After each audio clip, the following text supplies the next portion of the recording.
అందరికీ హాయ్. ఇంకా Chennai love story movie press meet ఉంది అంటే నేను వెంటనే తిరుమల దిగేసి మరీ వచ్చాను కేవలం ఈ మీట్ కోసం. ఇంకా వచ్చి రాగానే వెంటనే మీట్ కి అయితే స్టార్ట్ అయిపోయాను. వెయిటింగ్ అప్పుడు మాకు బోర్ కొట్టకూడదని రేణిగుంట కుర్రాళ్ళు పేజ్ వెళ్తే మాకు మంచి ఫన్ ఇచ్చారనమాట. And hero heroine was so cute, చాలా ఫ్రెండ్లీగా ఓపికగా అందరి క్వశ్చన్స్ కి ఆన్సర్ ఇస్తున్నారు. And heroine was so sweet.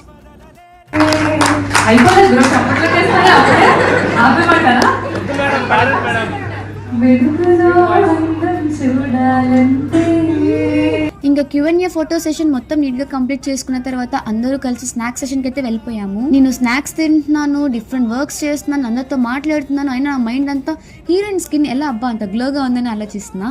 Okay, apart from that ఈ మూవీలో అయితే మిక్స్డ్ ఎమోషన్స్ ని ఫీల్ అవుతాము అని అయితే అర్థమైంది. ఇంకా వెంటనే సాంగ్ లాంచ్ ఈవెంట్ కి అయితే వెళ్ళిపోయాము. సాంగ్ అయితే నాకు చాలా బాగా నచ్చింది, మళ్ళీ మళ్ళీ వినాలనిపించేలా ఉందన్నమాట. జూలై 24th ఈ మూవీ అయితే గ్రాండ్ రిలీజ్ అవబోతోంది. సో అందరూ కలిసి వెళ్ళి చూసేద్దాం, వచ్చేయండి. Thanks for watching and love you, bye.